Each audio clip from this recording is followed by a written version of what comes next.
আজ আমি কথা বলবো শ্রীমদ্ ভগবদ্ গীতার দ্বিতীয় অধ্যায় সাংখ্যযোগ নিয়ে।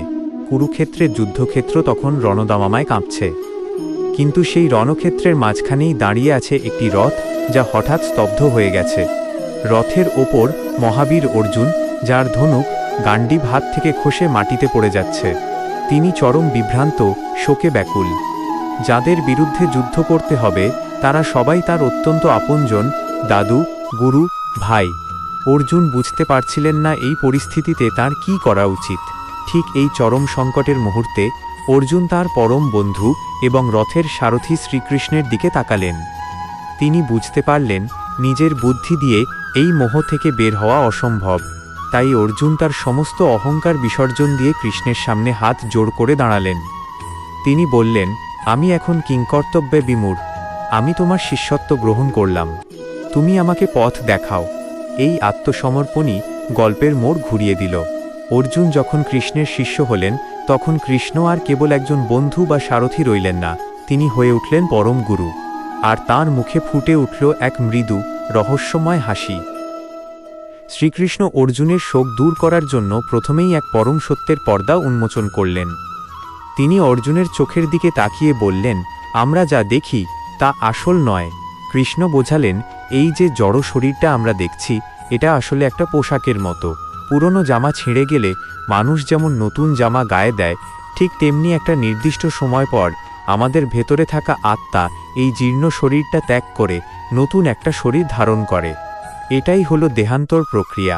কৃষ্ণ বললেন, শরীরকে কেটে ফেলা যায়, পুড়িয়ে ছাই করে দেওয়া যায়, কিন্তু ভেতরের সেই কিন হসন্তময় আত্মাকে তরবারি দিয়ে কাটা যায় না, আগুন দিয়ে পোড়ানো যায় না, জল দিয়ে ভেজানো যায় না।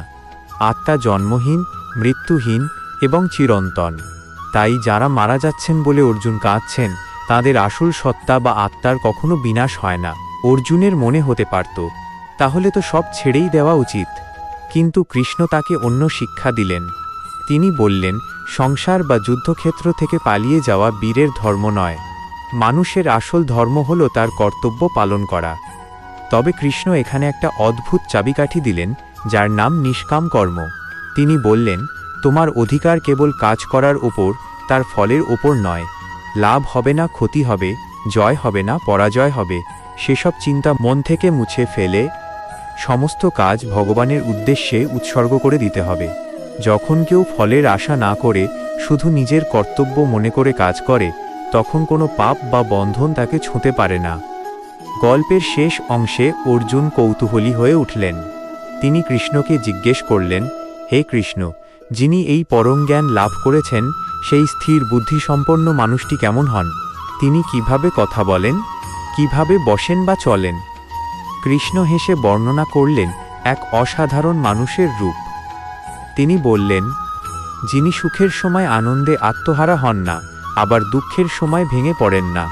একটা কচ্ছপ যেমন বিপদ দেখলে তার হাত পা খোলসের ভেতর গুটিয়ে নেয়, তেমনি একজন আত্মজ্ঞানলব্ধ মানুষ তার ইন্দ্রিয়গুলোকে জাগতিক লোভ লালসা থেকে গুটিয়ে নিতে পারেন। নদ নদী থেকে জল এসে সমুদ্রে পড়লেও সমুদ্র যেমন কখনো চঞ্চল হয় না, তেমনি সংসারের সমস্ত ইচ্ছা আর দ্বন্দ্ব এসে মনের ওপর আছড়ে পড়লেও সেই মানুষটির মন থাকে সমুদ্রের গভীর তলদেশের মতোই শান্ত ও স্থির। শ্রীকৃষ্ণের এই কথাগুলো শুনে অর্জুনের মনের ভেতরে জমাট বাঁধা মেঘ ধীরে ধীরে কাটতে শুরু করল। তিনি বুঝতে পারলেন, কুরুক্ষেত্রের এই যুদ্ধ আসলে কেবল বাইরের যুদ্ধ নয়, এটা নিজের ভেতরের মোহ এবং কর্তব্যেরও এক পরম যুদ্ধ।